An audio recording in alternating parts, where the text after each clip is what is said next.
ఎంత స్వచ్ఛమైన బంగారమైనా పరిపూర్ణమైనటువంటి రూపుదిద్దుకొని అలంకరించబడాలి అంటే ఖచ్చితంగా కొలిమిలో కాలక తప్పుతుందా, కరగక తప్పుతుందా, మూసలో పడి నలగక తప్పుతుందా,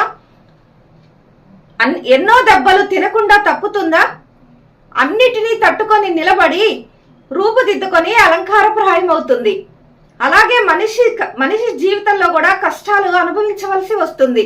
నీలో ఉన్నటువంటి తెలివితేటలు, నీలో ఉన్నటువంటి వ్యక్తిత్వం బహిర్గతం కావాలి అంటే ఎంతలా కరగాలో, ఎంతలా కాలాలో, ఎంతలా నలగాలో, మానసికంగా ఎన్నిటిని తట్టుకోవాలో అన్నిటినీ తట్టుకొని నిలబడి నీ లక్ష్యాన్ని విడిచిపెట్టకుండా నిన్ను నువ్వు నిరూపించుకునే ప్రయత్నం గనక చేయగలిగితే ఖచ్చితంగా నీ జీవితం అందమైనటువంటి, అలంకారప్రాయమైనటువంటి, ఆదర్శప్రాయమైనటువంటి జీవితంగా గొప్ప స్థానంలో నిలబెడుతుంది.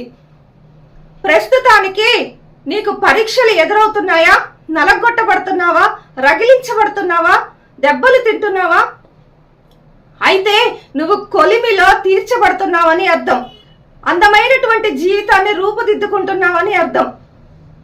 అందుకే ఎన్ని కష్టాలు ఎదురైనా తట్టుకొని నిలబడు.